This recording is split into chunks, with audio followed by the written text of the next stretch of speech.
Bam. Bam. My peoples. My peoples. Terence Crawford versus Canelo Alvarez. No rehydration clause. You gotta talk about it. Is it really gonna be an advantage for Canelo Alvarez, or is it gonna be an even playing field? We gotta discuss, my peoples. Y'all already know what it is. This is a brand new episode of Boxing for Breakfast, where you get your healthy dosage of sweet science early in the morning. John Parham, salute, my brother. Bam, in the building. You know how we doing it, man. We gotta discuss this. Lots to unpack, taking into account, you know, the whole narrative about Canelo being too big, Crawford is too small, and all that stuff that's going around this fight. As far as main topic of conversation, well, there's no rehydration clause. So obviously, once both fighters make weight, which we expect them to, they can go into the fight weighing whatever they want. Whatever they want. So we have to wonder, what weight is Terence Crawford going to be at going into this fight? And the same for Canelo Alvarez. Superman in the building. Bam, salute, my guy.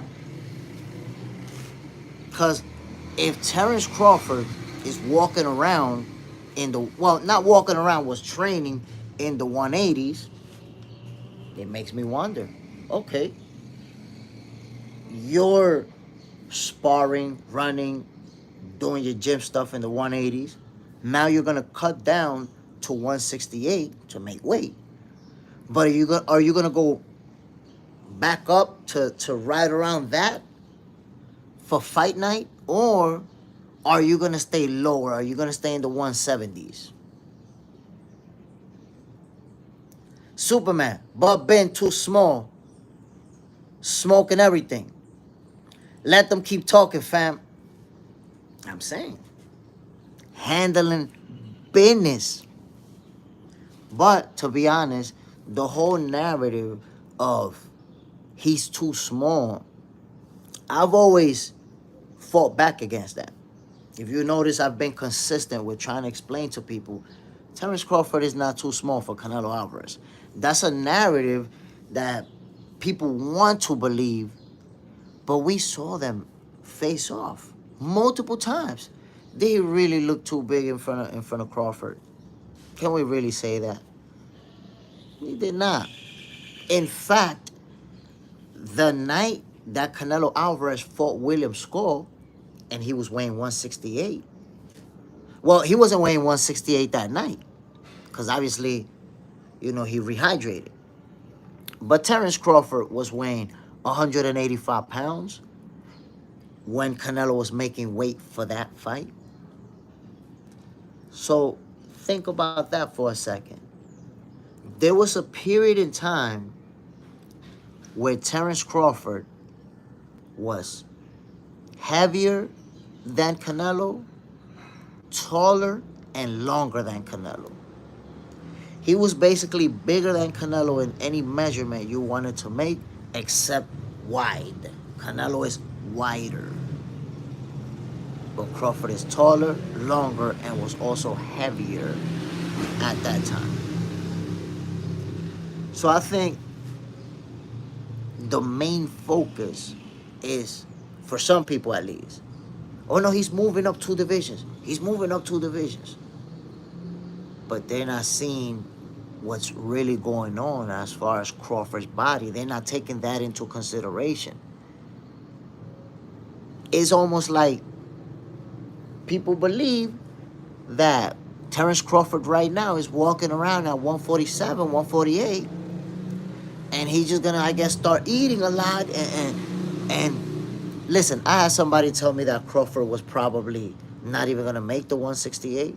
Somebody told me, bro, he might fight at 165 or something, because he can't even make that weight. And I was like, family, Crawford is walking around at 185. What is you talking about? You're going to have to cut down to 168.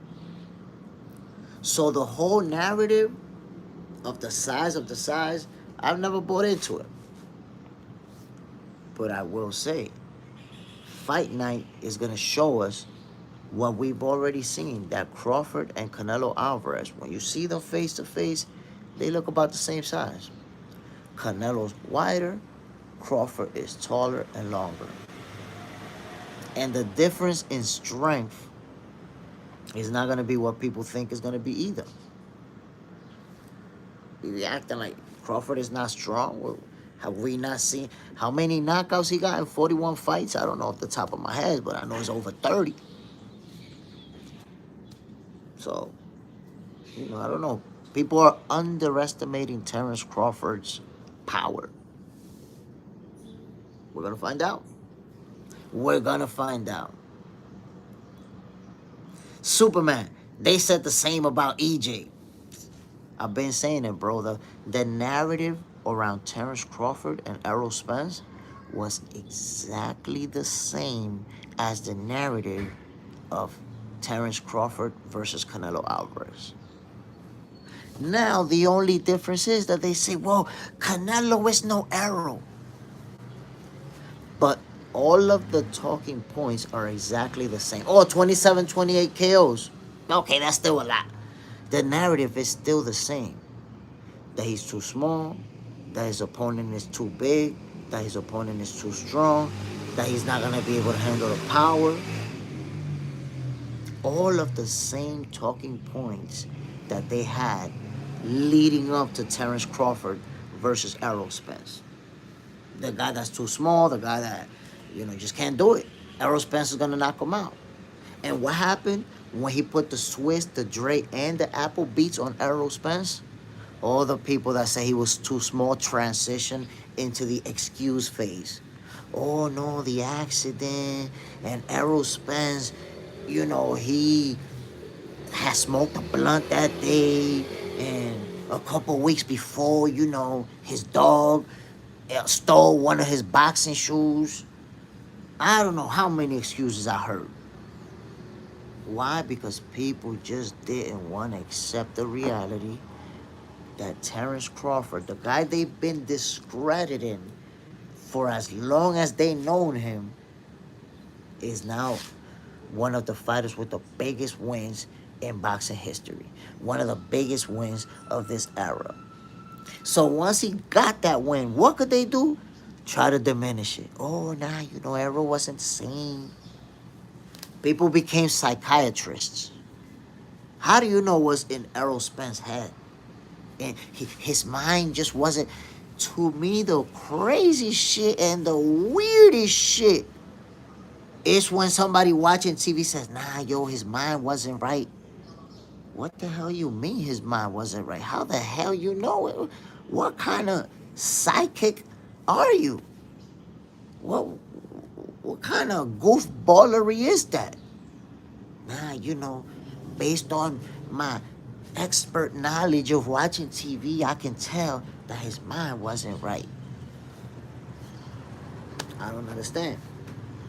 But at the end of the day, Errol Spence is a 3-belt unified champion, undefeated, who Terence Crawford absolutely obliterated.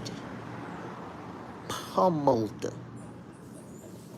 We can't even remember when's the last time an undefeated unified champion took a beating like that one. Y'all let that sizzle in your spirit.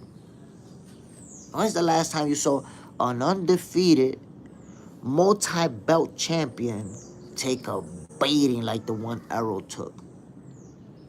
Come on now. Low key, Canelo fought Bivol and survived. So I don't know. What do you mean he survived? He lost. It's not about survive, because you have to understand, Bivol is not a power puncher, my brother. He has a whopping total of 12 knockouts in his entire career. That's why that narrative that Canelo lost to Bivol because Bivol's too big, That's false. He lost to Bivol because Bivol is a better boxer and outboxed him. You didn't see Bivol putting his weight on Canelo. You didn't see him bullying him. He never hurt him at any point in the fight. Canelo was never stunned or anything like that. Bivol outboxed him. Why? Because he used that reach so effectively that Canelo was never able to get that body attack going consistently. If you watch that entire fight, I guarantee you, you will not find 10. You see that left hook that Canelo lands? Bang! Flush on people, and he break you down, slow you down, and eventually break you to the head. I don't think you can find 10 such punches that Canelo lands on Bivol flush. 10 during that entire fight.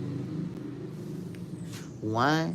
Because Bivol was a master at keeping Canelo outside of his punching range. With them long-ass arms, Bivol used that jab and Canelo just couldn't get on the inside. And how do you land those body shots? By getting on the inside, my peoples. That's the only... You can't do it from out here. You can't be like, to the body all the way over there. You gotta step on the inside. Boom! Like, for you to really dig in, the way Canelo does it is from the inside.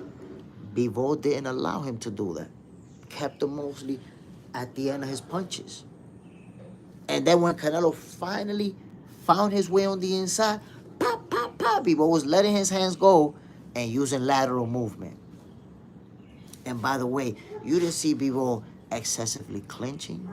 You didn't see him using any technique that would suggest that he used his size and weight on Canelo. Nothing. So the notion that, oh no, Canelo, he really lost to Bivol because, 175 so big. Nah, he lost because he found a better boxer who outboxed him, who used techniques to basically take away Canelo's best weapons, mainly the left hook to the body. Boxing on paper, yo, Jay, what do you think of Herovich's performance against Adela? Is Adela not in the level, or is Herovich have a great tactics after the third round cut? Listen, man, Herovich, he made me a believer. I had only seen highlights, and I never like to, formulate an opinion about how good I think somebody is by highlight reels, because usually what you see is the guy doing his thing, landing the big punches, making them miss. I gotta see a full fight to know what you're really about. And Philip Herovich made me a believer. Why? Number one, he's a pressure fighter who's very accurate with his punches. He don't waste no punches. He's there to land. It's like his punches, almost every punch, whether you block it or not, it's like almost every punch he throws lands. He's constantly closing that gap. He's a combination puncher. I love to see that. When a guy closes the gap and goes pop, pop, pop, pop. That's Philip Herovich. Adela, I'm going to tell you like this. I felt like he was overwhelmed. Like he himself felt a little bit gunshot. Was a little bit gunshot. Why? Think about it. Throughout that fight, I would say 90% of it, Herovich dictated the pace. And by the way, the cut came like in the 9th round. The cut came like in the 9th round. Oh, no, wait a minute. I can't remember when the cut came. I'm talking about when they hurt each other. But I think it was in the 9th round. Boom, when Adela caught him with the left hook. Or at least that's when he hurt him. I can't remember the cut. I can't remember, my bad. I can't even remember when the cut. But still, even before the cut, Philip Herovich was dictating, dominating. And you can see that Adela was super gunshot. And throwing one punch at a time, trying to land that big left hook, taking mad punches, boom, boom, boom, and then, wow, swinging a big left hook. And most of the time, it would miss. He finally landed that left hook in the 9th round. and hurt Herovich. And by the way, I think that's how we know Philip Herovich is for real. He got hurt bad. He got hurt bad in the 9th round, my peoples. And what did he do? Kept his composure, came back in the 10th round, and dominated once again. So Philip Herovich, he for real. Salute. Adela, he can fight. He got power, but he has to go back to the drawing board. He was overwhelmed in this fight, and he wasn't able to make adjustments. The only time that he actually looked good is when he hurt him. But okay, now you got your guy hurt and you got something to work with. But for the most part, now he was taking way too much punishment before, retaliating. Boxing on paper. Nah, cut was early. Yeah, I was confused with the cut and when he hurt him in the 9th. Was working on that fight. Herovich was laying on Adela like crazy too. It was sapping his energy. Yeah, bro, but Adela wasn't doing enough. If you notice, in the beginning he used a few jabs, like trying to get on the inside, but once he ate some bombs, Adela wasn't even trying to jab anymore. It got to a point where he was just trying to get in there and land that big ass hook and throwing one punch at a time. Oh glory, my grandfather was the boxing fan. I double tap. I stopped watching boxing during the Lewis era. A lot of people who were enjoying boxing in the 80s and the 90s tapped out and don't even watch it anymore, don't even follow it anymore. And to be honest, I'm sad to hear that. And I understand why. Because the way that the dynamics changed. We was talking about this yesterday. Like, check this out, oh glory. If me and you was arguing about, let's say, Mike Tyson versus Lennox Lewis before they fought, you would have, and let's say you got Lewis and I got Tyson, you would have been telling me that Lewis is bigger, that he got the longer reach, that he's gonna land hands on him. But I would have been telling you that Mike Tyson, his head movement, he's gonna get on the inside, he's gonna land the big shots, he's gonna, make him miss and make him pay.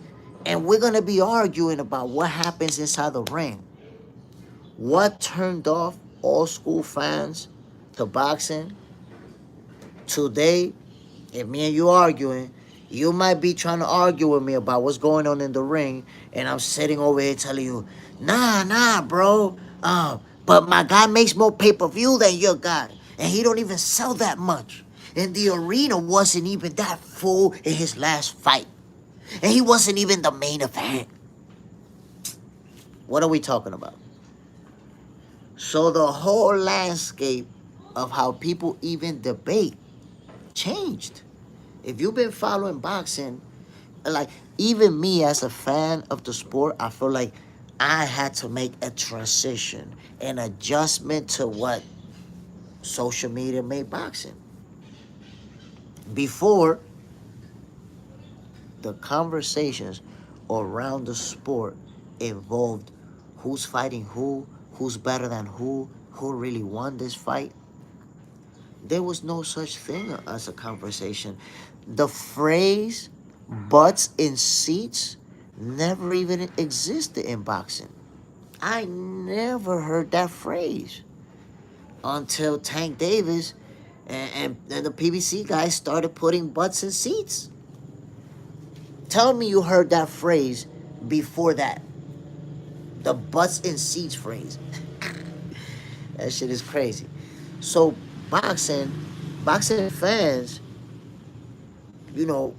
just got disappointed. Got disappointed with some of the things going down in the sport, where a lot of the best fighters not fighting each other. Got disappointed with even arguing with people who don't know shit about boxing and want to play specialists and all this other shit. So the whole landscape of the sport has changed for the old school boxing fan. And some of them tapped out. I hear a lot of old school people, OGs, tell me, yo, Jay, for real, after the early 2000s or the late 90s, that's it, I was done. Once the or once the Evander Holyfield era, Riddick Bowe, Oscar De La Hoya, some people tapped out after Floyd. Some people after Floyd said, you know what, man, I'm done.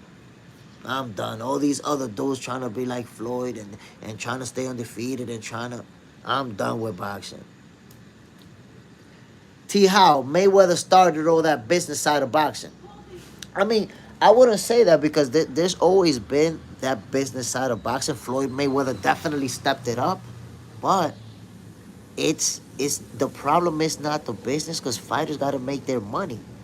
The problem is when you turn that into the conversation.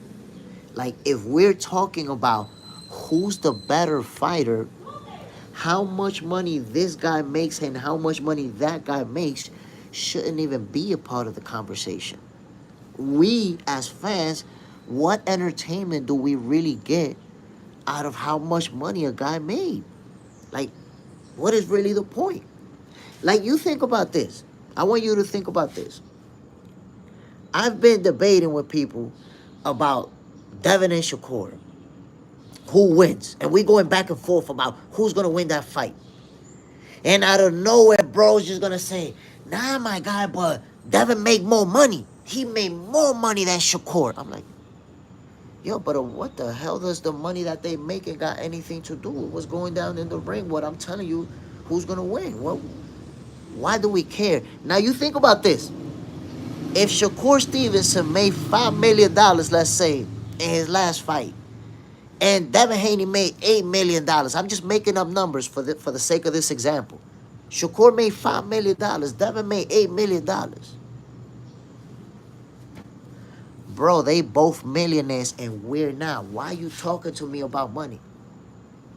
Why? They're both millionaires. Why are you debating, arguing, bringing up who's making more money? Because I'm going to tell you what. If something is not dropping in my bank account when they get that check, I'm not entertained by it. Why do I care about whether this guy made 5 million or 20 million? No, the fighters are the ones that got to make their money, that got to get the most that they can every time out. The fighters.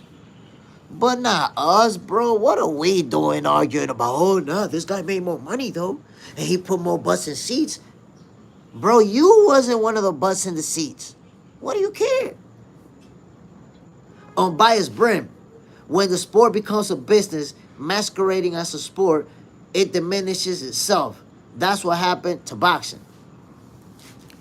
We're lucky that there's a lot of positive things going on in the sport. So it offsets some of that tomfoolery. When we see these fights, when we see, for example, Devin Haney versus Brian Norman Jr., we're like, okay, I like this. I appreciate this. So there's fights when we see Canelo Alvarez versus Terence Bud Crawford. Damn, that's the biggest fight. That's one of the biggest fights in history. While people are so busy hating on Terence Crawford, Crawford versus Canelo is one of the biggest fights in history. We're about to get that. So that's why we're lucky as fans. There is a lot of goofballery going on in boxing, but, man, there's some sweet signs going on too. Some real sweet signs. We get to enjoy it. I want you guys to think about this.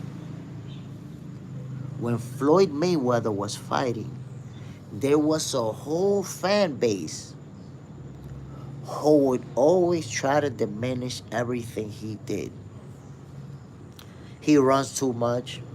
He's boring. He put me to sleep. And, you know, if anybody challenges that I'm lying, the memes, that's why I love social media, because it keeps receipts. The memes are endless. Floyd Mayweather on a bicycle. Floyd Mayweather, his face copy paste onto Forrest Gump's body like he's running. His face put onto a runner. Oh, Floyd Mayweather be sprinting. He be running. He's boring. All of that. Oh, he fought the guys that are washed up. He waited for them to be washed to beat him. All of that. Meanwhile, Money Mayweather, Floyd Mayweather, Pretty Boy Floyd Mayweather, retired, universally recognized as the greatest or one of the greatest of all time. So what happens with all those people who spent his whole career saying that he wasn't all that? They look like goofballs. Because you still try, those, a lot of those people still trying to make those arguments. Nah, you know, Floyd, he wasn't all that because of this. You look like a goofball. And the whole world, the whole planet recognized Floyd as the greatest or one of the greatest. And then this little group of goofballs talking about, nah, Floyd ain't all that. But guess what? The same thing is going down right now with Terence Crawford. You have everybody understanding that this fight is special, that he's going down in history. And then you have a small group of goofballs who try to discredit every single win, diminish every single opponent and everything he does. So once he retired and is recognized as one of the greatest to ever do it, it's only gonna be that small group of goofballs still trying to convince people, nah, because you know, Amir Khan really wasn't all that when he beat him, and Sean Porter wasn't all that, and Canelo was at the end of his career, and Madrimov wasn't all that, and Errol Spence, the car accident, and everybody, and Sean Porter was almost retired. We find a way to discredit everybody that he ever beat that was a world champion. Come on, man. Ivan Curry, I just hit that like button, John. Thanks for the reminder. Appreciate the 10th like. Superman. But it's the Maniacs and PBC gangbangers. Damn, I'm not going to say gangbangers. Come on now. There's a lot of PBC fans. That's professionals. But, damn, they ride hard. They ride hard for their boys. They ride real hard because, why? I want you guys to think about this. Terence Crawford is a fighter who is an exceptional person in real life. You see, take care of his kids, do his thing, take care of his business. And then in the ring, you see how he get down. Has done nothing but accomplish, and still accomplishing. And you're going to just go like that at this guy, that hard, to try to diminish every single win in his resume? That's nasty work, bro. That is really nasty work. Why would you do that? But they did that to Floyd Mayweather. And they look goofy as hell right now because Floyd Mayweather went down as one of the greatest. How you think they're going to look when Crawford retires and goes straight to the Hall of Fame? You're going to be trying to convince people that he wasn't that good. There's people out there who say Terence Crawford's resume is not really that good. Now, look, those of you who are here right now, I ask you and you guys tell me. You guys tell me. I challenge anybody in the group, anybody in the chat, to name one world champion who moved all the way up to the #1 spot on the pound-for-pound list and didn't have a good resume. I challenge everybody to name just one champion who was the #1 pound-for-pound fighter in the world but didn't have a good resume. Because that's what people say about Terence Crawford, right? He don't got a good resume. He fought regular guys. He blah, blah, blah. Name one guy who did have a good resume. Hannibal, salute, bam. T-How, Loma, that's incorrect. That's incorrect. You have to understand, T-How, you can't use your dislike for Lomachenko to make inaccurate statements. Lomachenko's a multi-division champion. Lomachenko's a unified champion. So that's inaccurate. That's inaccurate, bro. Look, your answer was one word, right? T how? You haven't said anything else yet. You said one word, Loma. Right now, I could tell you you never boxed a day in your life. And I'm not saying that, I don't want you to take it in a bad way. I don't want you to say, oh, this guy's trying to shit on me. Because some people be too sensitive out there. Oh, he doing me wrong. No, bro. I don't mean that. What I'm saying is, if you never box, you could look at Lomachenko and say something like that. But you will not find a single person who ever been in the ring who's gonna say that Lomachenko doesn't have a good resume. That's insane, bro. Unbiased Brim, I don't think I can do it. Hannibal, Loma has an excellent resume. I mean, how could somebody say Lomachenko be? How could somebody that? That's insane. John Parham, I thought Loma too. John Parham, you don't think Loma has a good resume? Golly, I can't believe you. I can't believe you guys say Loma doesn't have a good resume. T. How, I'll box your nose off, my guy. Okay, good stuff, T. How. You still never boxed a day in your life and don't know shit about boxing. But good stuff, you know. You're a good street fighter. I salute you.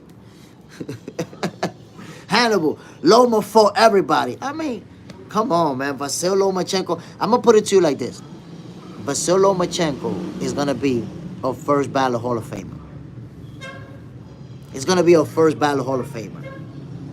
So a guy like T-How who don't know shit about boxing, just because he watched boxing on TV and shit, can tell you, oh, Loma doesn't have a good resume. No, T-How, your social media knowledge and your TV knowledge doesn't help you understand what's really going on inside the ring. You don't know shit about boxing. Did Salido beat Loma? Hold on 1 second. I'm going to answer that question for you. But you need a 30-minute break because you obviously don't know shit about boxing. And you never boxed a day in your life. You never been in the ring. You never been involved in boxing in any capacity. So take a 30-minute break and Google some information before you using dumb facts like that. You see, let me feed you with this breakfast, with this sweet science. Accomplishments is what's used to dictate how good somebody is, what they accomplished. You see, Lomachenko is a multi-division champion. That is a fact. Lomachenko is a unified champion. That is a fact. So you bringing up a guy that beat him, it just shows that you're a goofy as hell, casual fan that don't know shit about boxing, who thinks you can Google stuff and you know something. You don't know shit about the sport, son. Relax. Take it easy. Superman, without a doubt. Goofball. Ivan Curry, Marco Antonio Barrera was great. Oh, my God, man. Was Marco Antonio Barrera great? My God. Marco Antonio Barrera and Eric Morales gave us some of the most action-packed fights we've ever seen in boxing.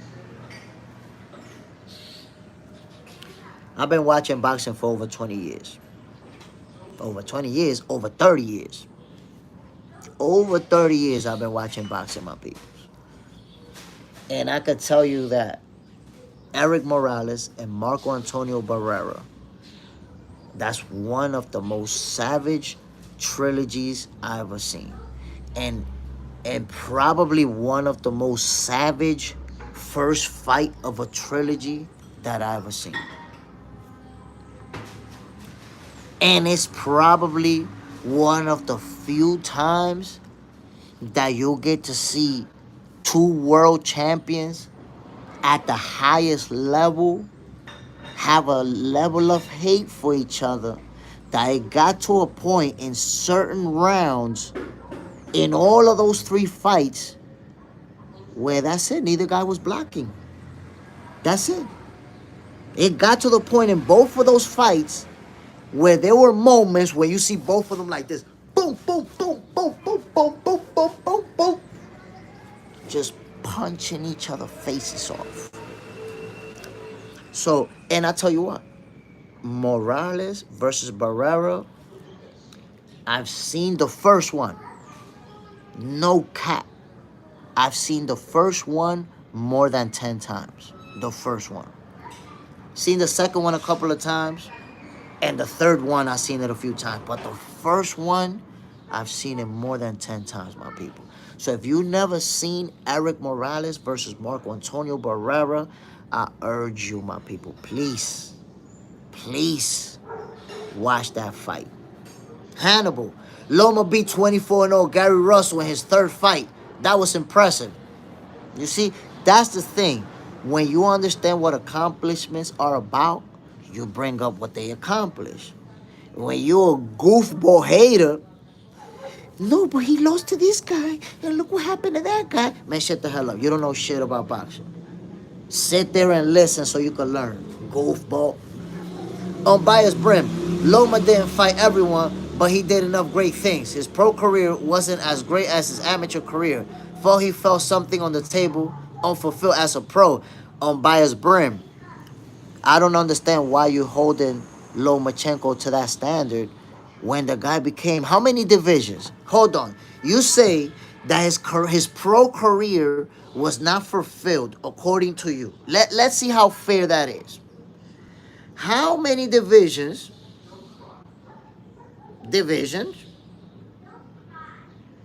Lomachenko win? Was it 3 or 4? Lomachenko, unbiased Brim, is a 3-division champion. He's a multi-belt unified champion. How exactly are you saying that he's unfulfilled? That's crazy. This guy's going to be a first ballot Hall of Famer. How is a first ballot Hall of Famer? How is a guy who got 2 Olympic gold medals, went on to professional to win titles in 3 divisions, unfulfilled? Do you realize how many 3-division champions there are in boxing? And he's unfulfilled after also winning 2 gold medals? Bro, it's actually the other way around. The other way around. Having spent so much time in the amateurs, he shouldn't have been able to turn pro late and win as much as he did as a professional. And yet he did because he was that good. So unfulfilled, that just suggests that you don't like the guy and you hold a different measurement for him that you hold for other fighters.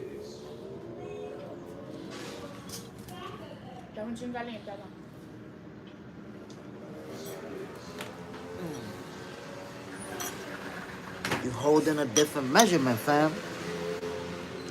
By the way, my peoples, to those of you who tune in, this is Boxing for Breakfast, where you get your healthy dosage of sweet science early in the morning.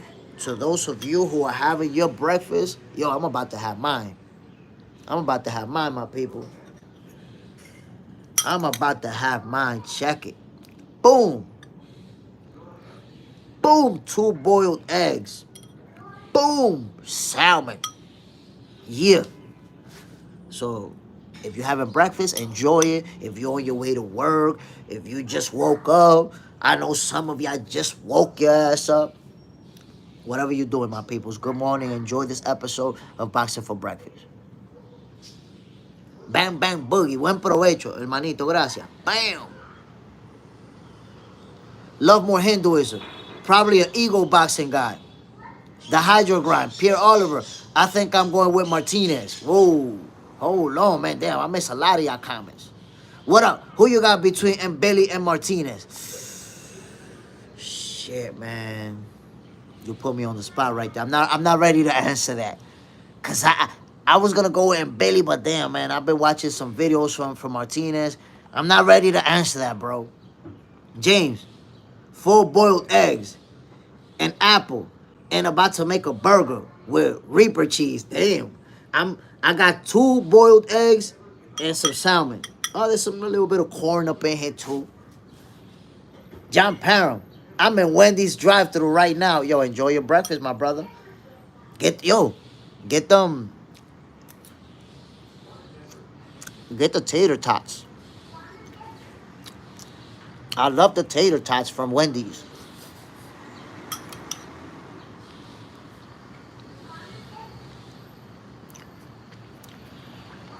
Unbiased Brim.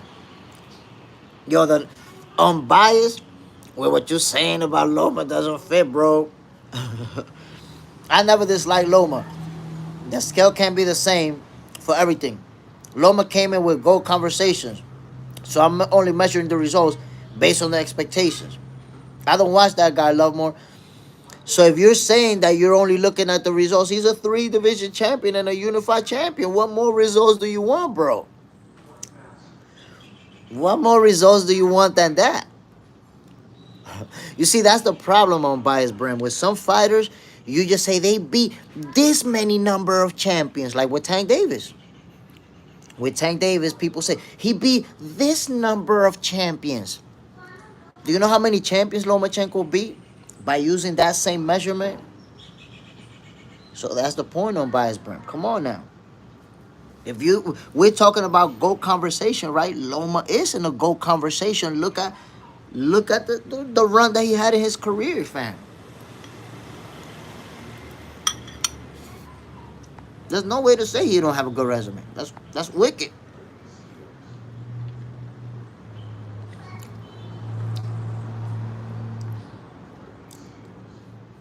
Superman, we don't got Top Wendy in NYC.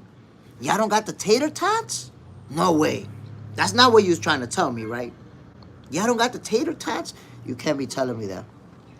I gotta be confused. There's just no way. John Parham, Superman, nobody in the U.S. do. Hold on, man. Are y'all telling me that at Wendy's they don't have the tater tots in the U.S.? That's not what you're telling me, right? I hope I'm confused. Yes? That's brutal. Oh, man. Damn, bro. They did y'all in. They did y'all in. We got the potato wedges, too, but we got the tater tots. Exactly like the ones they gave in elementary school. You know the ones that you put in your pockets and then you be in classrooms sneaking them shits out and eat? They got those shits at Wendy's, bro. They got them at Wendy's.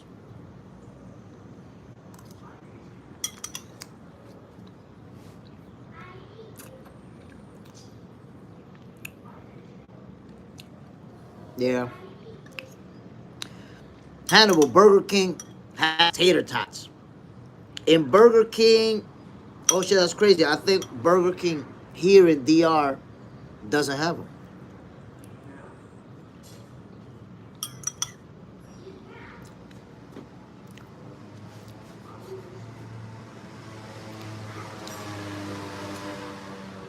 John Parham, I call them potato rounds. Damn, this shit tastes good as hell, my peoples. This shit tastes so good. I forgot we was talking about boxing. On Bias Brim, never said Loma didn't have a good resume. I just thought he would be Usyk and Usyk would be him career-wise. Usyk took it another level. Don't you think most people thought it'd be Loma? What you're doing is that you're expressing opinion. But opinion doesn't change accomplishments. You have to understand that when Lomachenko was the pound-for-pound champion, Usyk wasn't even a world champion, bro. Why are you making that comparison? You're comparing two guys who were reigning at different times. Again, because you don't like Loma. So you look for an angle. No, because look. I'm going to tell you this on Bias Brim. Learn this. The biggest hater tactic that's used by people who don't like a fighter is to bring in another fighter and compare them to somebody else. So instead of you looking at Lomachenko's accomplishments and seeing that overall there's not a lot of people who accomplish that much, you bring in Usyk and you bring in somebody else to compare him to. Nah, bro, you don't like Lomachenko. You're an undercover hater. You say all the same things that the haters say, and then at the end you say, no, but I like Loma. I like Loma. Of course you don't. You're talking about he should have had a career. We thought he was going to have a career like... No, bro, you don't like Loma at all. That's just what you say. You argue against him. The guy was ranked number one. Listen, bro, the guy was ranked number one pound for pound in the world for I don't remember how long, and you sitting over here making an argument that that he didn't have a good resume and somebody else got a good resume. 100% a Lomachenko hater. You don't gotta act like you're not, bro. Come on now. You make it beyond obvious. Hannibal. Whoa, didn't know Papa had breakfast. Go get the money, you're. Bam, salute. John Parham. Only certain locations. As a trial run.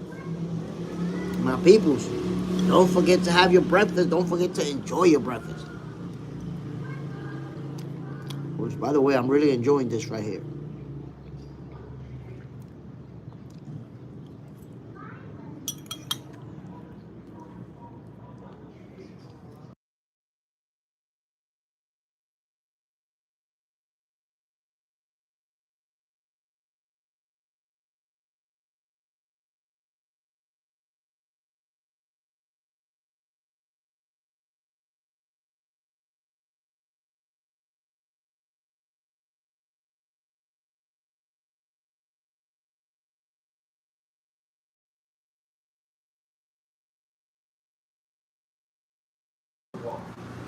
Superman, you cooked up before the show? Well, I'm lucky I got a good wife that cooked up for me.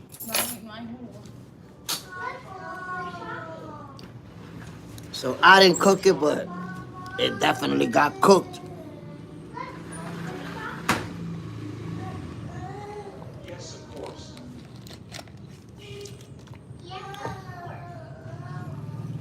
Ooh, somebody's hurt. Somebody feelings are hurt.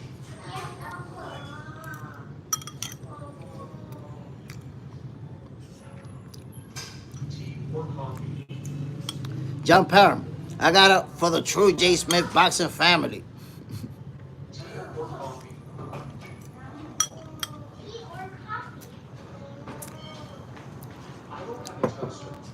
Unbiased Brim. Oh, now you're going to go into the... After you spent all this time trying to say that he don't got a good resume, that somebody else is better than him, bringing everything negative, now you're going to go into the complimentary part before you take him down again? Come on, bro. That's it. Unbiased Brim, you made every argument to show how you feel about Lomachenko. We can move on past him, bro. We already know how you feel about him. Who got all notifications on? Yo, people got to get put on, man. Listen. We digress, my people. We digressed. Terence Crawford versus Canelo Alvarez is going down less than a month from now. Less than a month. No rehydration clause. You got it, Unbiased Brim. Whatever you want to say about Loma, you got it. You're good. Less than a month away, Crawford versus Canelo's going down. And there's no rehydration clause. What is each fighter going to weigh come fight night? Y'all tell me. Y'all tell me, my people. Unbiased Brim, you too emotional. Take a break, fam. You're getting too rattled up. Don't spend 30 minutes telling me, nah, his resume's not that good. Usyk got the better resume. We thought Loma was going to be Usyk. And then, nah, but I'm really a Lomachenko fan. Come on, man. Stop the fake stuff, man. And then, stop the fake stuff. But if you're going to do the fake stuff, if somebody call you out on it, come on, don't get emotional over it. My man's made every single Lomachenko hater argument and ended it up with, but I'm a fan of his. My peoples, if you've been here in Box Center long enough, y'all recognize fans like that who always do that. Always do that. Just like the guys who show Shakur, he's not really all that. He shouldn't even be on the pamphlet. And then we say, yo, you're a Shakur hater. Nah, I'm really a Shakur fan, you know, and he's a great fighter. My man say every Lomachenko hater line there is. And follow that shit up, but I'm really a fan of his. The goofballery gotta stop. Box Center is here to stop the goofballery.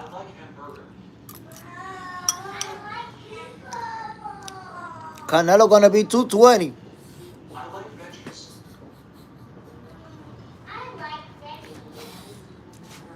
Now damn, you think he's gonna be a heavyweight? Look, Canelo fights in the 180s. And I think he's gonna be that. He's gonna do that. The real magic question is how much is Crawford gonna weigh? Because I know that he's been training in the 180s, but once he cuts down to 168, how much will he be able to gain within that, the time frame to rehydrate? Jump pound, Canelo look good so far. Yes, sir. He looks strong. He looks good. No diddy. But yeah. I mean, look. Canelo Alvarez himself said, dime little, that Terence Crawford is better than Floyd Mayweather.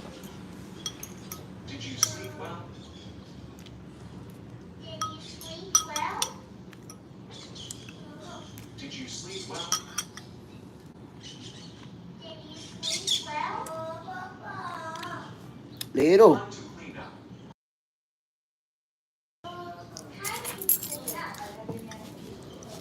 So, and I saw somebody talking about it on YouTube. They said, maybe it's true. Maybe the version of Crawford that Canelo is fighting right now is better than the version of Floyd Mayweather that Canelo fought back then. And I don't remember who was it, man.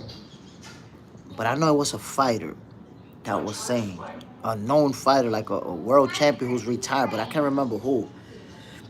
And he was saying maybe that's true. Because Crawford has always been a harder puncher than Mayweather ever was. So, and of course, Canelo caught Floyd when Floyd was 36. But Crawford is 37. Ya voy, little. Crawford is 37.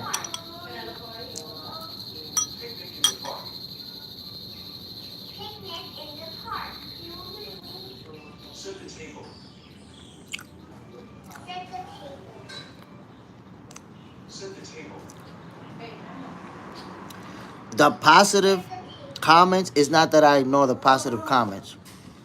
It's not that I ignore the positive comments. You're not accurate. Your entire argument from the beginning formulated on saying that Lomachenko didn't have a good resume to be number one pound for pound fighter in the world. That's what you were trying to convince me of. After I explained to you that you're a hater, that's when you started with the compliments. Oh no, he's good. Oh no, he is, and I'm a fan. But at the beginning, all you were saying and making an argument is that about Lomachenko not having a good resume to be number one pound for pound fighter in the world. That was the question, bro. I asked, name a fighter who was number one pound for pound fighter in the world without a good resume. And your answer was Lomachenko. And then you proceeded to explain how Lomachenko didn't accomplish as much and didn't reach as much. And started comparing him to Usyk. And then after all that bullshit, oh yeah, but I'm a fan. Ah, ¿tú quieres salir en el programa? Hold on, my people.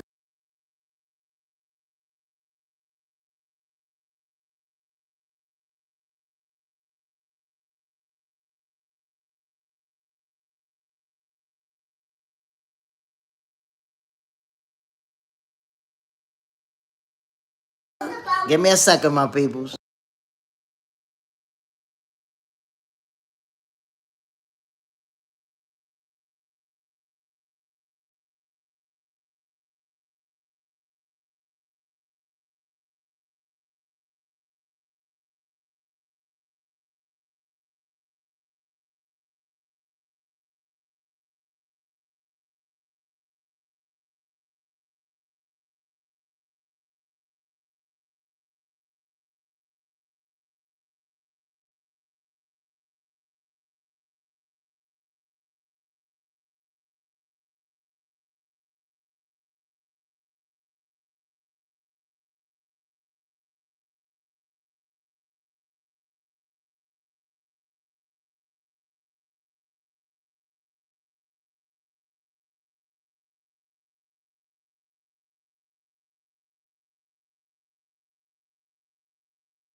My peoples.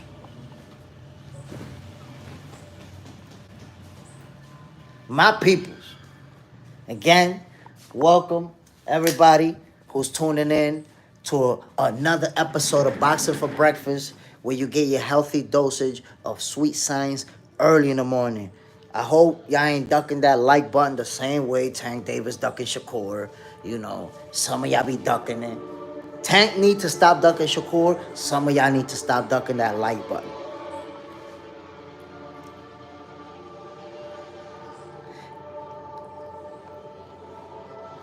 Harry Muff, salutations from the oye esa vaina. What kind, just take a little 24-hour break in that planet and tune in. You can watch from that planet. Glad you guys got Wi-Fi all the way over there. The hungry individuals coming to eat. Facts over fiction. Me and a couple of others was praising his Russell performance. And I said, Lomachenko, bro, listen to yourself. You keep calling him Lomachenko. Do you realize that it's only the haters that call him that? Do you realize? Take another break on this one too, man. You need a break. This guy's like, I'm not a hater, I'm a fan of Lomachenko. It's like you want to act like a fan and at the same time expose yourself as a hater? Come on, man. Elsewhere, Crawford gonna surprise some folks on September 13th. He's gonna surprise a lot of people. A lot of people, because if you think about it, there's a lot of people saying that apparently Canelo's gonna knock him out because he's too big and too strong. But you know what's happening? By the time we get to fight night, the odds, the betting odds for Crawford and Canelo are gonna be mad close. You know why? Because remember, the odds are based on who people are placing their money on, who most people think is going to win. So, for example, if Canelo's a heavy favorite and a lot of people start putting money on Crawford, the odds are going to change and they're going to get closer. And come fight night, the odds are going to be mad close.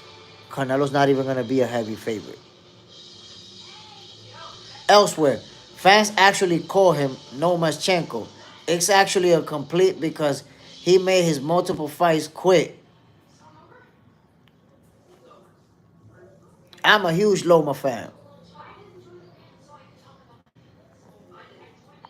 Hold on. I'm a huge Loma fan. He's actually my favorite fighter before Crawford. Okay, if you're saying that he's your favorite fighter before Crawford, then I'm gonna have to believe you. I'm gonna have to believe you then. I'm gonna have to take your word for it. My peoples, my peoples. The magic question is, will Terence Crawford be affected by the no weight clause? Is that going to be a factor? Cuando terminen los muñequitos, yo te lo voy a poner. Está bien. Sí, llévatelo para el mueble contigo. The Hydro Grind. They call him Lomachenko because he made boxers quit. Boxers say no mas when they fought him. Yeah, I remember. Trust me, bro. Trust me. I followed Lomachenko from beginning to end of his career. Superman, John. That's my price there. So, I digressed. Like I said, my peoples, I feel like Canelo will be at his usual 180 something come fight night versus Terence Crawford. But I'm interested in seeing where Crawford is gonna be at. How much is he gonna weigh? Will he go back to the 180s or will he stay in the 170s? Elsewhere, I think it will be a factor, but not the deciding factor.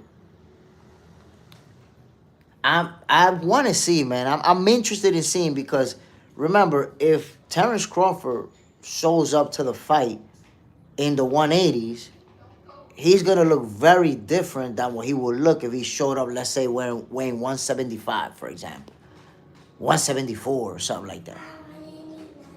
So I guess I'm interested in seeing how much weight is he gonna be able to make up, within that one day. Adari Penat, do you think Moses Itama is ready for Alexander Usyk? No, I do not think so. Itama, at 20 years old, he has a bright future ahead of him. No need to rush him. Plus, if you put him up against somebody like Usyk, and let's just say hypothetically, he beats Usyk and he becomes the guy. Bro, you become the guy at 20 years old, you might end up being washed by the time you're 25, 26. Why? Because at that young age, you're going to be going to war with the big dogs. Boom, boom, big fights, big fights, big fights. At such a young age, be washed up by the age of 26 and pummeled and punch drunk and all that shit. Elsewhere, would you want him heavier or lighter? I mean, if I was deciding how much Terence Crawford is going to weigh for the fight, I would say just leave it right there at 180. 180 on the dot, if I was deciding. But I'm saying that because I'm assuming that he's going to feel good because he's been over that and he's been training over that. So I'm assuming that at 180 he's going to feel good because Canelo's going to hover in the 180s. I'm guessing Canelo going to be like 184, 185. So I say Crawford should be like a 180 sharp right there. Or real close to it, 179. Yeah, when you finish with Spider-Man, after Spider-Man, you're going to play. Yeah. You want to play now? What you want to play? You want to play Pac-Man? Eating the little dots?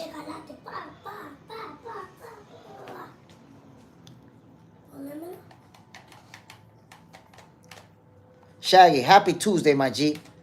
Let's talk about boxing. You know it, my brother. Canelo Alvarez, Terence Bud Crawford, no rehydration clause. So, obviously, we're two professionals who always make weight. We expect both of them to make the 168 limit. But what's next after that? How much are they going to weigh come fight night? My expectations are that Canelo's going to be at his usual 180s. But where is Terence Crawford going to be at? How much is he going to weigh? Elsewhere.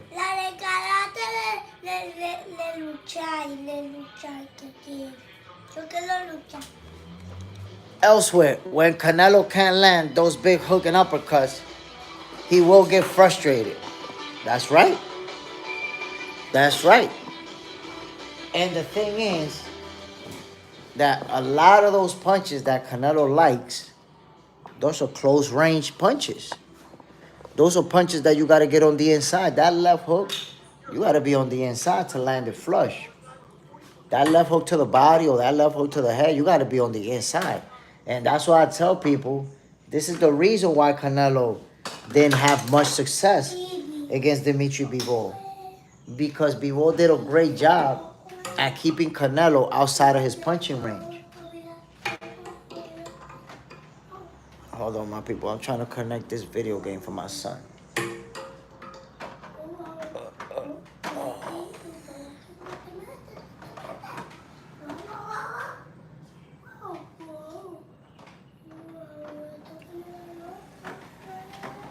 Damn, yo.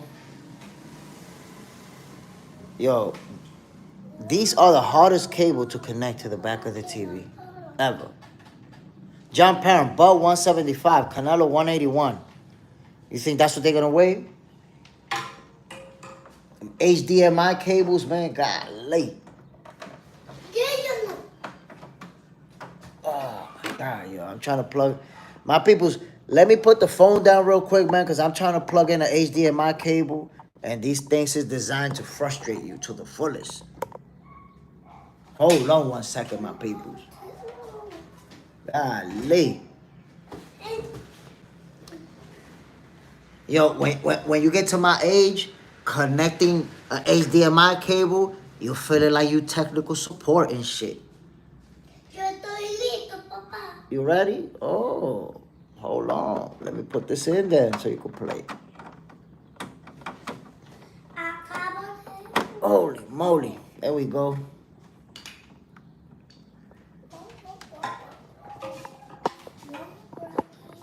Okay. I better hold on.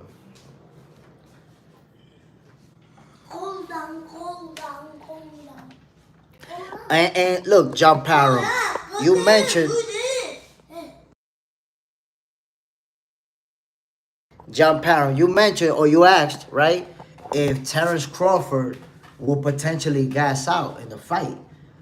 And that's a reasonable question to ask, because obviously you have a guy who's moving up 2 divisions. But I say I have zero concerns that Terence Crawford would gas out in this fight. And I say that based on the type of athlete that we know Terence Crawford is. This guy is an exceptional, elite level athlete and has been for so many years. So he's gonna be in exceptional shape for this fight. And you know, energy and him running out of gas, that's not even a thought. Hold on.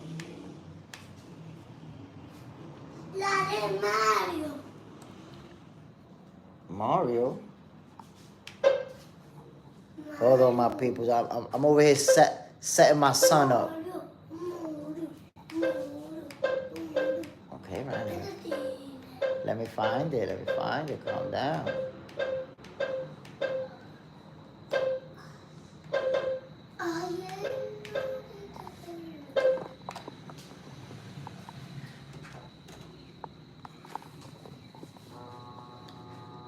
Damn, that's a problem out here. What's going on?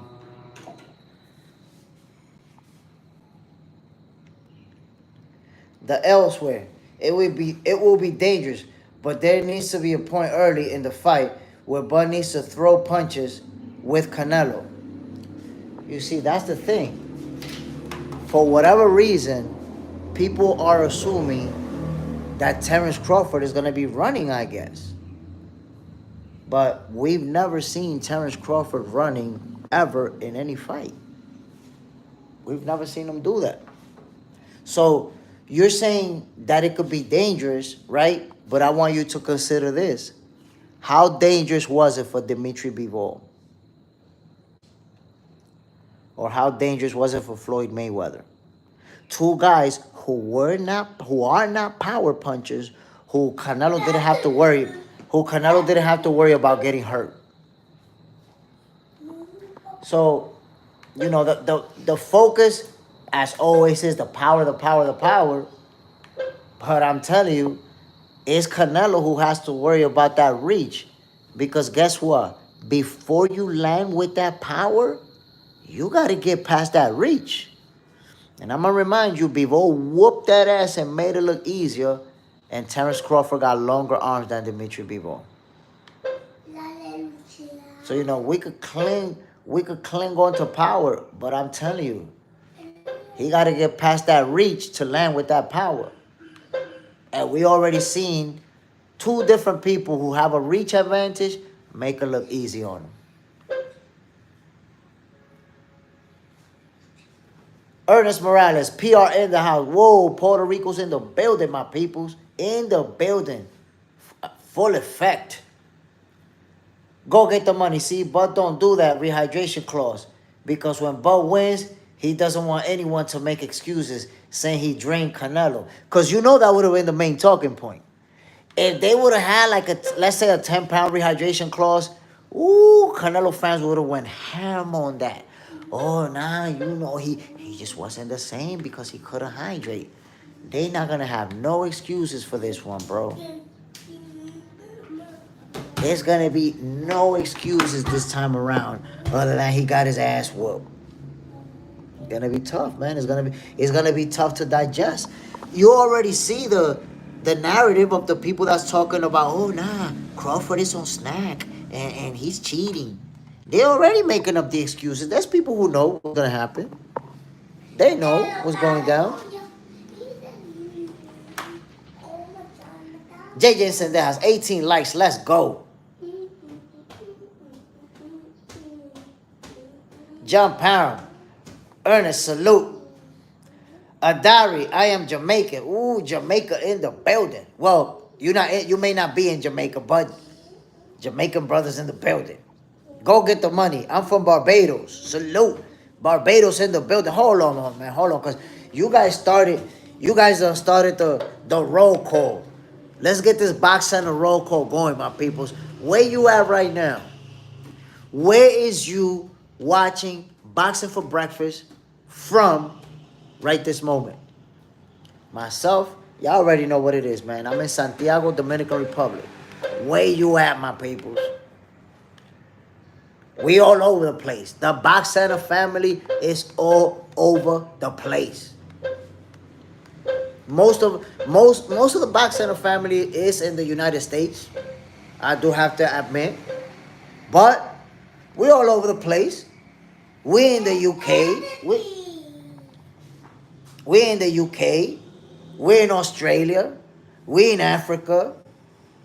Come on now. We're in Asia. Here we go, my peoples. Shaggy. Upper Michigan, my brother. In the building. Imada 210. Texas is in the building. The Cowboys is over there. That's their house. Adari Penat. London is in the building. Last warning. In Georgia. Dobbins. Up in Sweden. John Parham. Can't we start showing some love in J. Smith short? His time's too short post for us.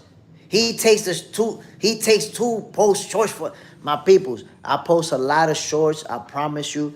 Every single one of the shorts is fire. Check out those videos. Box Center is your favorite boxer's favorite boxing show for a reason. If you're not watching the shorts, if you haven't seen them, you don't know what you're missing out. Once Box Center becomes the #1 boxing show, you're going to be like, oh, shit, I didn't know. If you see the shorts, you're going to understand why this is going to be the #1 boxing show. I got you, Ryan.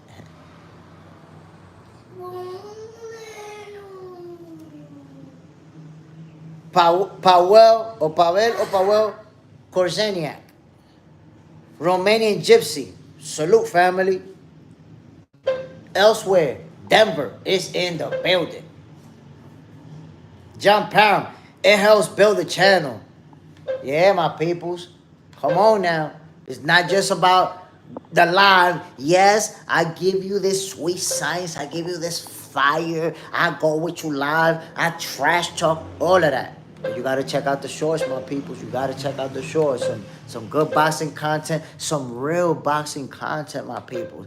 Not the goofballery that you're seeing out there. People who don't know shit about boxing. Talking about conspiracies. Making up shit out of thin air. My peoples, if you're a real boxing fan, Box Center is the channel for you. I promise you. This is where it's at. And just give me a second, man. I'm looking for a video game to put for my son. This is Boxing for Breakfast. Those of you who just woke up, those of you who just tuning in, those of you who understand what the hell's going on over here, hit that subscribe button, subscribe to Box Center, hit that like button, and watch them shorts, man. Come on now. You ain't gonna find better videos anyways.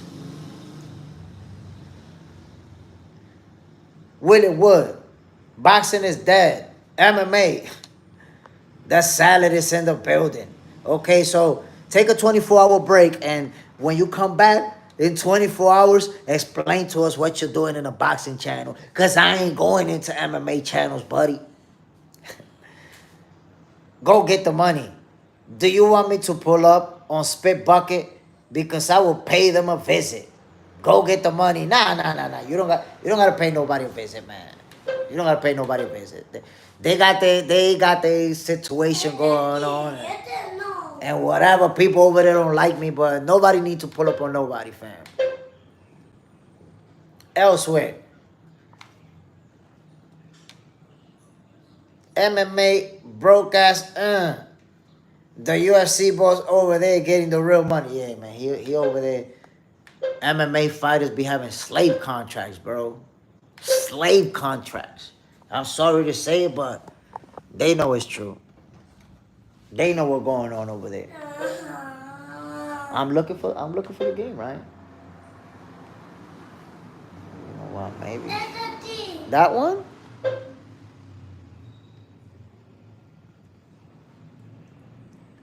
JJ Sendejas, fuck out of here. We don't need your bullshit. I'm gonna be honest with y'all, my people. I be feeling like, is it wrong for me to enjoy kicking goofballs out of here or giving these goofballs 24-hour breaks?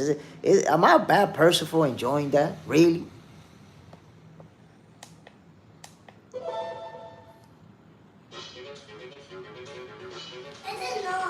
It was hello. No. You're the boxer.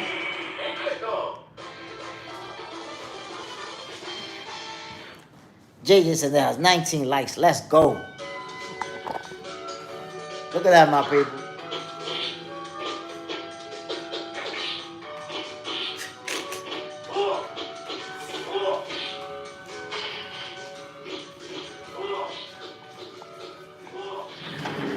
So now you understand why you may hear Street Fighter in the background. JJ said that, if you're bad, Jay Smith, I'm worse. John Parham, nah, I just think you're sometimes timed out happy. You know, sometimes I do get timed out happy, but what can I do? What can I do?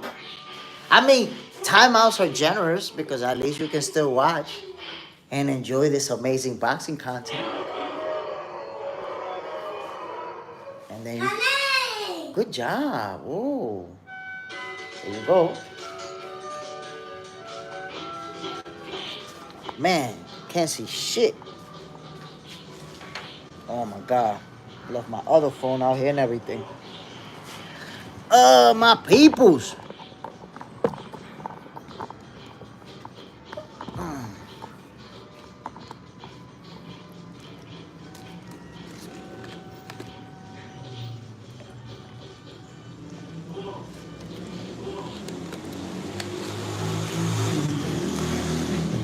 Listen to this, y'all. I saw a post from Devin Haney where it looks like he's saying he's going to reach Floyd Mayweather's 50-0. Now think about that. Devin says he's going to reach Floyd's 50-0. So obviously he's planning on beating Ryan Norman Jr. next. But can he reach 50-0? That's a tough task. Johnny Mira, who has the best boxing trainer? Look, that's hard to say because there's some good ones out there. There's some real good ones. You know, I would say Bomac is the best. But then, you know, you're going to say, oh, you're being biased. You're being biased because of Crawford and because... But I would put Bomac up there because what he's done with Keyshawn Davis, what he's done with Terence Crawford, what he did with Chris Eubank Jr. when he worked with him, what he's done with multiple fighters that he's worked with that I've already seen. So Bomac is one of those guys, but there's a few others. You know, Derek James is a great coach too. You can see it in the fighters that he's worked with. There's some good ones out there. My brother Farid Samad, very good coach. Hasn't had the same exposure, but if you know who Farid Samad is, if you don't know, go check him out. Train to Perfection. JJ Sanders has Robert Garcia, another great coach. Another one of those who has that pedigree. So there's some great coaches out there. There's some great. It's hard to pick just one.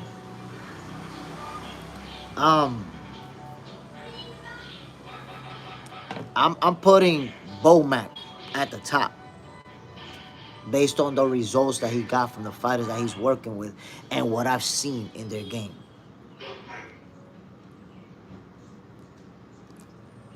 Superman. What are the fights, John?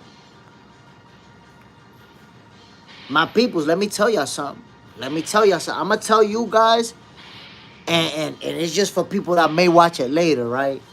I've been having a lot of people hitting me up like, yo, Jay, I'm really enjoying this boxing for breakfast, man. I'm glad that somebody's doing this in the morning. And so I appreciate, first of all, I want to say I appreciate everybody who's tuning in, everybody who's enjoying the show, and everybody who's hitting me up privately to tell me that, you know, that you're enjoying it, that please keep it going, don't stop doing it. Matter of fact, I missed one day last week. I missed one day that there was no boxing for breakfast. And I got over 20 messages, which to some people that's not even a lot, but to me it's like, damn, this many people was hitting me up to find out why boxing for breakfast wasn't on today. So I'm super excited about how fans have received the show. I appreciate you guys, but I want to let you know that I am going to try to get sponsors involved just to step it up a notch. I know people around in the business. I'm going to start reaching out to some people and see if I can get it going to where sponsors get involved in boxing for breakfast and we can make this a bigger, better production. But I just want you to know, man, that I really appreciate that a lot of you guys are really supporting the show. A lot of you guys are tuning in. And I noticed that there are some people who, a lot of you are not watching the shorts, are not watching the videos that I post, which that sucks. But there are a few who have taken my videos, whether it's a short, whether it's a long video, whether it's a live, and shared it. Whether it was on Instagram, whether it was on Facebook, or wherever. Anybody who ever shared my content, I really appreciate you. I've had people follow me and say, yo, man, I saw your video because this person shared it. Yo, I appreciate you. And salute to Greg Hackett, my peoples. Greg Hackett been showing love. Yesterday, he shared one of my stories to his peoples. So that's what helps me. If you believe in boxing, if you believe in Jay Smith, if you enjoy what I'm doing out here, I really appreciate it when you guys share my content because that helps other people see what's going on out here. Triple Savage Official. I would support Canelo, but bet on Crawford. Look, man, I'm going to place a bet. I think I should place my bet soon simply because the odds are going to be close. So I'm going to bet on Crawford. And I know that Canelo's going to be the favorite. I'm trying to make a little money. But as they get closer to fight night, you're not going to make as much money betting on Crawford because the odds are going to be mad close. Age of 17, John brought me here. You see, that's what I'm talking about.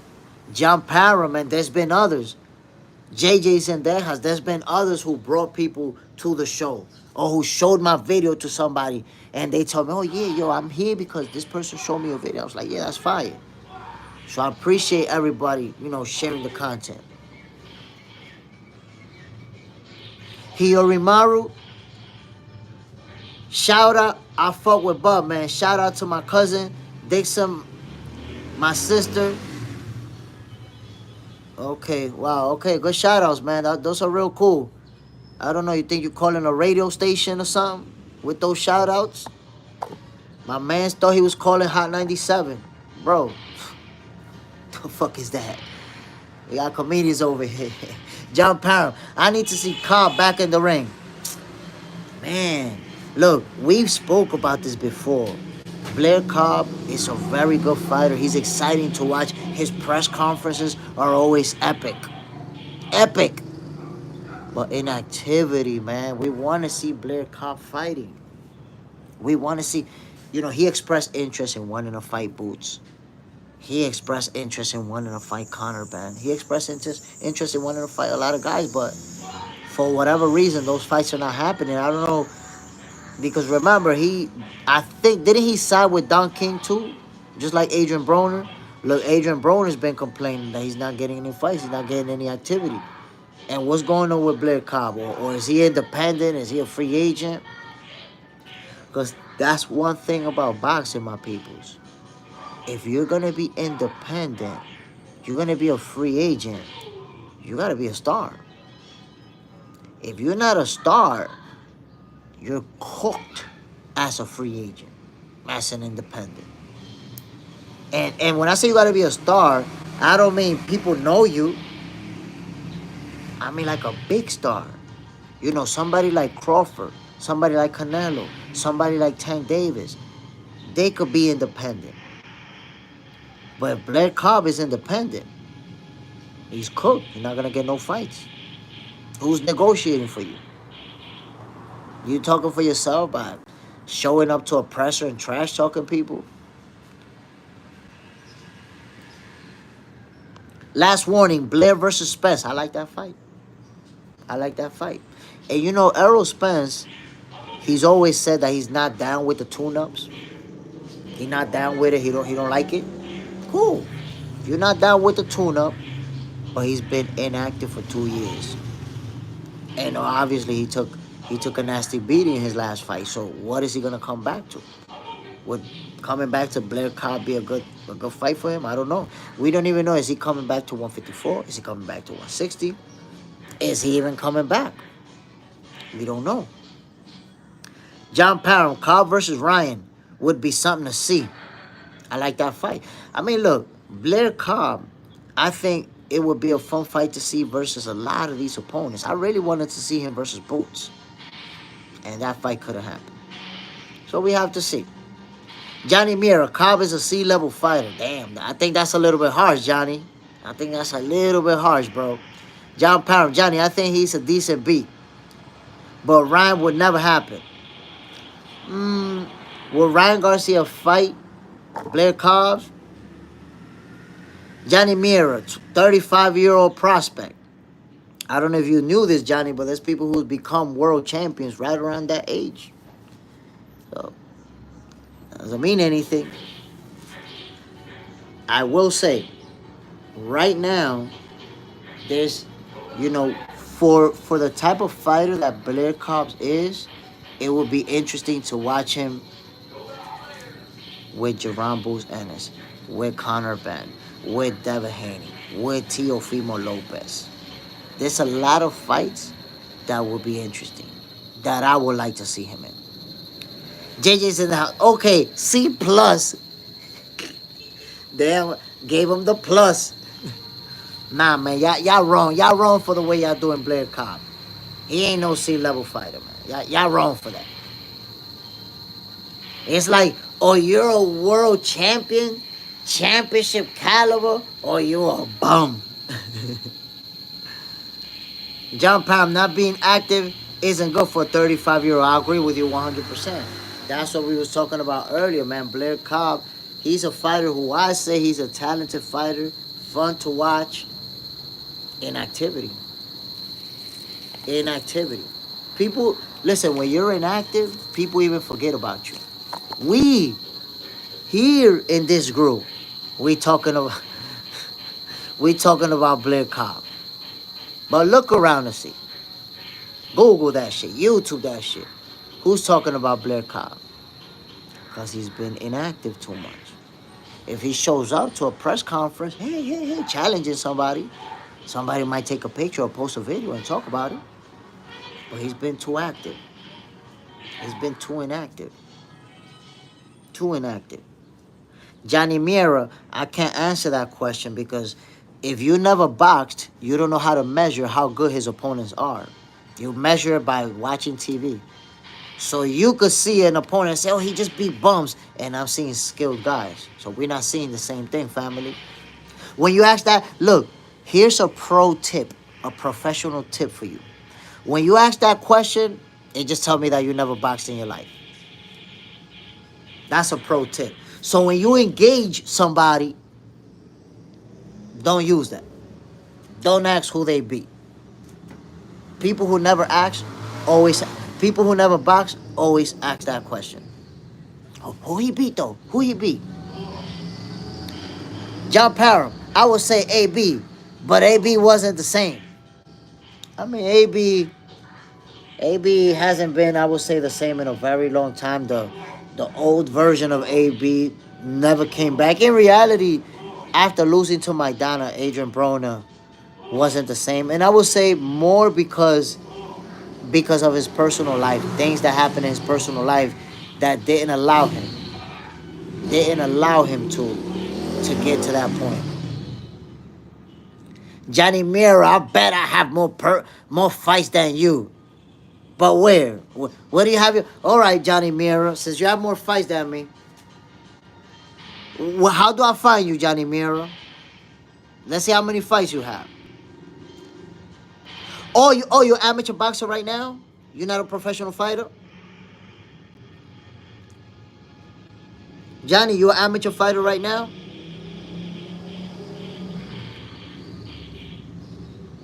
JJ's in the house. And Mikey Garcia. Yeah, but Mikey Garcia... Listen, Mikey Garcia, I feel like after he moved up to the welterweight division, he was done. Johnny Mira. Where you at, Johnny Mira? So, look, Mikey Garcia, I would say, when he moved up to the welterweight division, he lost all his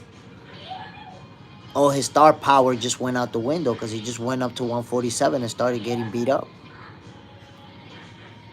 He went to 147 and started getting beat up. So come on now. Watch this. Think about Mikey Garcia at welterweight and Leo Santa Cruz at 130. Try to name one person that they beat in those divisions that you could say, yo, that was a good win. Go ahead.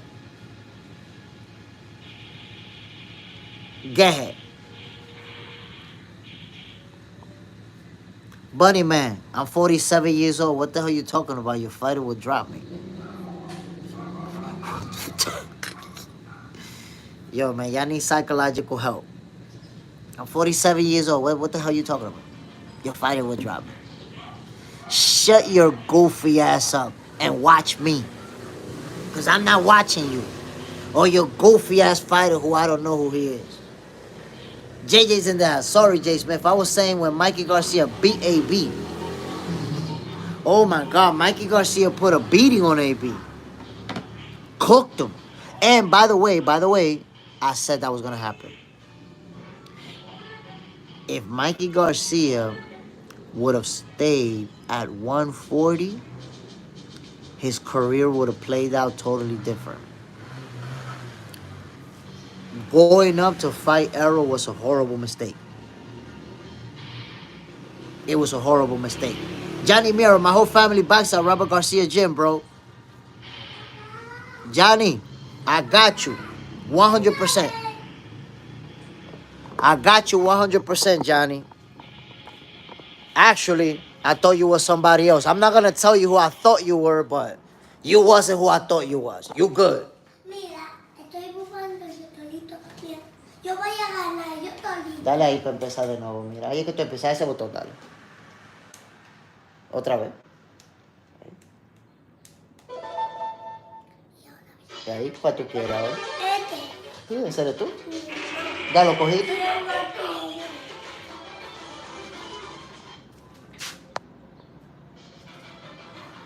Y'all know who I thought Johnny was. We don't gotta say it.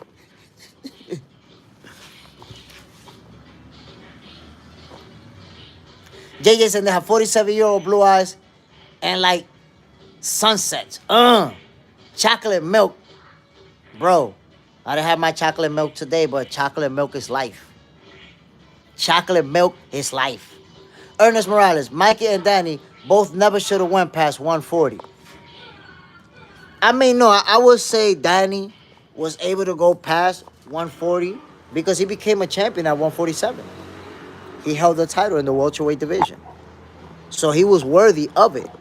But Mikey Garcia at 147. And not only that, if you look at Danny Garcia versus Keith Thurman, that was a split decision loss. That was a very good fight, very competitive. You know, he lost a competitive fight versus Keith. So he did good at the welterweight division. He was a good fighter in the division. But Mikey Garcia, bro, come on now. Come on. Mikey Garcia, he should have never went up there. Should have never did that. JJ Zendeja, wheelchair man. The veggie salad in full effect. John Parham, appreciate the likes. My peoples, y'all already know what it is, man. This is Boxing for Breakfast. You're getting your healthy dosage of sweet science early in the morning. This early? Come on now. Come on, my people. Should have been hit that like button. Should have been subscribed. Should have been accepted that Terence Crawford is going to put the beats on Canelo Alvarez. So you won't be disappointed when it actually happens. Johnny Mira, I'll be at the International Action PALs at the end of September. Yo, Johnny, do you know? You know what? I think you know this kid. Bam, I can't remember. Hold on one second. Because if I'm not mistaken, he's from California, too. What do you think of Berlanga? Can he make a comeback? He said his options are Plant, Gay Rosado, or rematch with Shiraz. He better not rematch Shiraz. He's going to get pummeled out there. Do not rematch Shiraz. That's what I would say. Don't rematch Shiraz. Look, oh, do you know, listen, Johnny Mira, do you know Angel Vargas? Do you know, you probably do. Angel Vargas, do you know him?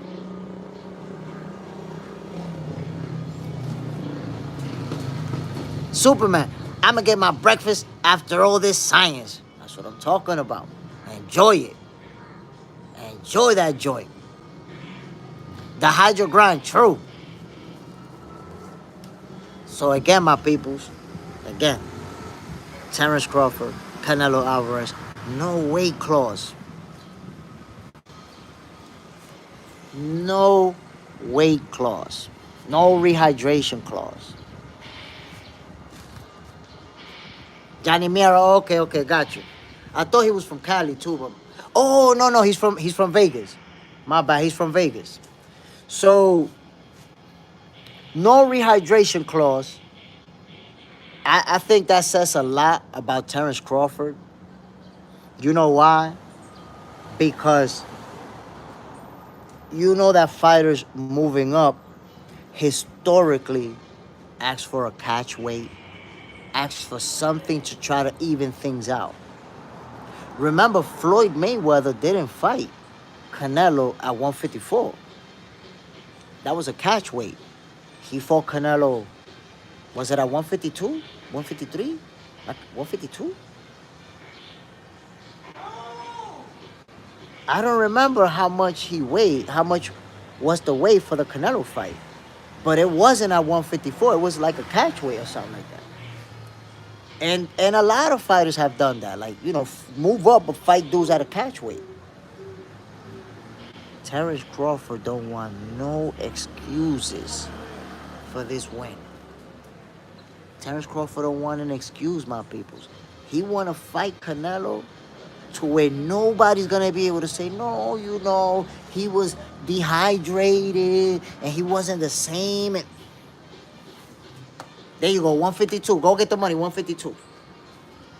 See? So, Floyd Mayweather fought Canelo at a catch weight And it was just one division difference because Floyd was fighting at the welterweight division and Canelo was fighting at 154. And they did a catchweight. And now Terence Crawford is moving 2 full divisions up. No catchweight and no rehydration clause. Make your weight and do whatever you want after that. You don't even understand how gangster that is. Go get the money. But Canelo himself said he was willing to come down to 152. I'm not saying that Canelo said he was willing or not. I'm not knocking Floyd for getting his catch weight. But remember, Canelo said he was willing, and that's what Floyd wanted. And he got it. So you got a guy that was only going 1 division up and used the catch weight, and now you got a guy going 2 division up, no catch weight, and no rehydration clause. You know how gangster that is, bro? Come on, my people. What Terence Crawford is doing, that's crazy. The fuck out of here. John, do we gotta give him a permanent? Do we gotta give him a permanent outing? Or he go with a break? Underrated Will, good morning. Bam, salute. Y'all know what it is, man. Giving you this straight up boxing for breakfast. Okay, so let's change it. Hold on, my peoples.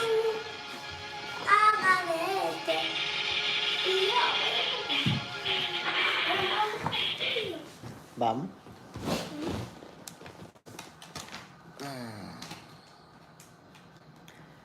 Go get the money. Nah, I'm not saying that. I'm saying that Canelo fought thinking shit was sweet. He gonna think shit was sweet. He gonna find out otherwise real soon. He on the Uber early. People gotta understand, man. Box Center is the channel where we send people on timeouts just for fun.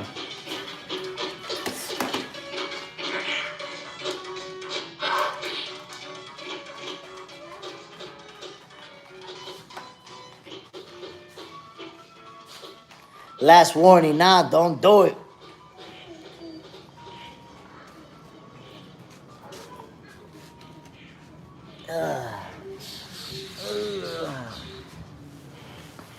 So my peoples, remember what I told y'all earlier? Can we get to 30 likes? Says John Parham. Come on, man. Listen to the general and put them 30 likes up. Get us a 30, 40, 50, all that shit. Anthony Vasquez Torres, who put the clause? There is no weight clause. There is nothing. Canelo and Crawford are gonna fight straight up. They simply gotta make 168. Once they make 168, it's a wrap. They can weigh whatever they want for the next day. That is gangster. John Parham, why Oscar hating on Vargas?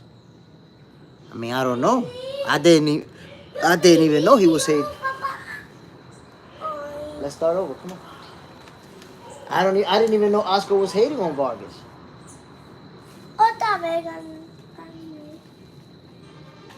I didn't even know Oscar was hating on Vargas. Anthony Vasquez, dang. I mean, Vargas right now, he got his kids who are doing really good. I don't see no reason to hate on Vargas. Vargas, in fact, the way he's preparing his kids, it's looking like he's gonna make all of them world champions. Like they all can become world champions. Vargas is doing an amazing job with his kids. Johnny Mira, all right, bro, take it easy. Maybe I'll see you around some tournaments. Go get the money, straight up, with no excuses. JJ's in the house. Haven't seen that yet, John.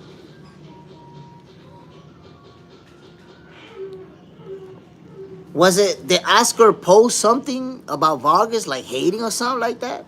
John Parham, I'm in Zayas, my bad.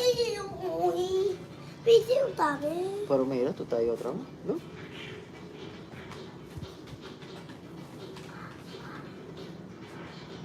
Anthony Vasquez Torres. It's because they ain't fighting under Oscar. Yes, Vargas is doing amazing with his kids. That's what I'm talking about. If you see the way that he's developing them, if you see the way that Emiliano Vargas performed in his last outing, bro, come on now. Juan Ocasio, salute my brother. Fernando Vargas is doing an amazing job with his kids. Emiliano Vargas, I think he's going to be a champion within the next couple of years already. By the end of 20... Well, you got to keep practicing. Look, hit this button right here, that one. Look, let me show you. See? And then pick another one. Look, go like this. Let me show you. You want to get the boxer? You want to play with the boxer? Yeah? Okay. There you go. You got the boxer now.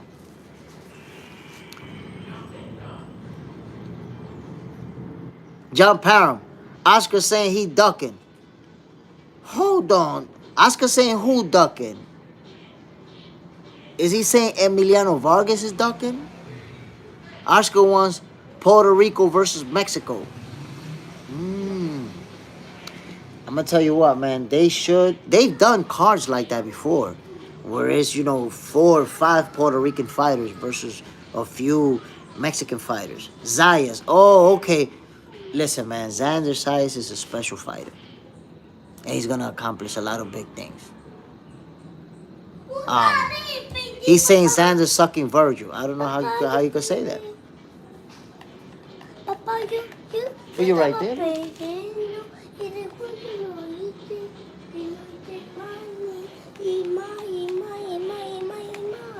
Es con eso, mira que tú, ese que tú le tienes que dar, no, mira para allá, ahora dale a ese para que tú veas.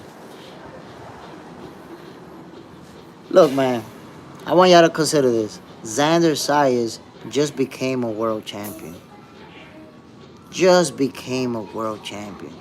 Just turned like 22 years old, 21. He's a kid, bro. You don't need to rush him. You don't need to have him. Well, practica. Practice.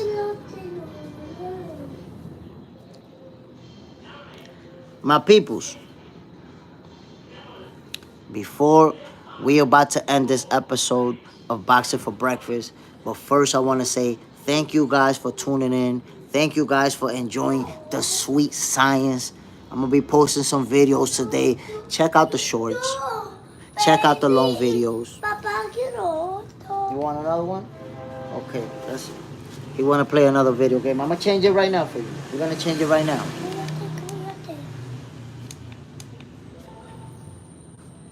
So, my peoples, all I'm going to say is, y'all got to keep enjoying Box Center, but not just that. Show it to the people. Show it to those around you. Let them see what's going on over here. Let them understand that right here, we're not into goofballery. We're not into making stuff up out of thin air. We're not into fake narratives. There's real boxing shit going on over here, my people. We're talking about what's really going on. What the fans really want to see. And of course, y'all know Jay Smith. I'll be calling them fights. I'm giving you the commentary like you never seen it before. Come on now, my people. A lot of you are missing Fight Night with Jay Smith. You're missing out on the best commentary in boxing, period, point blank. You're going to find out, though. You're going to find out that it is what it is. So, my people, again, I want to give a shout-out to my peoples who always show love, who always support, who always tune in. My brother John Parham, the general. Go get the money. JJ's in there. Has Superman. Salute to everybody who's showing love, man. Juan Ocasio, go get the money. My peoples, hold on. Ryan wants me to change the video game, but y'all know that I never leave the show without giving you the last words of wisdom, the Jstradamus last words. So here's the Jstradamus last words for you, my peoples. Everybody who act like they happy for you, they not happy for you. I need you to understand that, family. There's people that act like they happy for you because they don't got no choice. They gotta act like they're happy for you. They'll clap for you. Yeah, I'm so happy that you're good and you're doing good. Just know that everybody who act like they happy for you, not really happy for you. You need to understand. There's people who act like they happy for you and they doing nothing but praying for your downfall. They doing nothing but hoping that things that you're doing don't work out. So I want to tell you guys a little interesting story. Somebody mentioned earlier in the show the Spit Bucket podcast. So before ending this show, I'm going to tell you guys an interesting story, right? So I'm in this group, the Spit Bucket podcast, and it reminds me of something that somebody told me when I started creating these videos. Before I even started going live, I had never gone live. Remember, I want you guys to know, I started doing boxing videos, and I did that for almost a year before even going live for the first time. And somebody told me this. Somebody who's already in the business told me, yo, Jay, I'm going to tell you like this. You mad nice. What you're doing is different than what everybody else is doing. And you have an avenue that you carve in your own lane and you can do really good, in boxing media. But you got to understand something. Right now that you're starting, a lot of people who will see your talent, see what you're capable of accomplishing, they're gonna work hard to try to diminish you, to try to tell you that you're not that good, to try to tell you that you don't get no views, because everybody who starts off on YouTube is not gonna get views right away, right? We all know that. That's common sense. So I noticed that what that person told me a year ago is actually playing out in the Spit Bucket podcast. My people, I'll post a video on that page, on that Facebook group, and right away I get comments like, you don't know shit about boxing. Your videos don't get no views. Your videos don't get no views. Nobody likes you. You're boring. Nobody goes to your channel. Yesterday somebody told me, you probably create a bunch of fake accounts to give yourself likes and to give yourself comments. Now, you know what these people are really, really doing in reality? What they're really doing is trying to discredit me and convince me to the point where I could go, you know what? I'm not even gonna do this no more. It's true. Probably nobody likes it anyways. These guys are working hard, like they want to see me quit. They want to see me stop doing this. They don't want to see me go where they know I'm headed.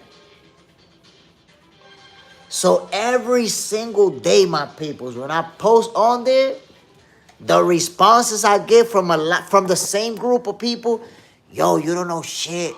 Your shit is boring. Yo, Mash, you're a casual. Think about that, my peoples. Dudes who know that I've been involved with boxing, that I've been in the ring, that I box, they be like, yo, you're a casual. So I'm just showing you, my peoples, how people's minds work when they see that you're doing something good, that you're doing something positive. They might tell you to your face, yo, man, I'm happy for you. Yeah, you killing it. But behind your back, they praying for your downfall, my peoples. They don't want to see you do good. They don't want to see you do better than what you're already doing. They don't want you to have a new idea. They don't want that. Simple as that, my people.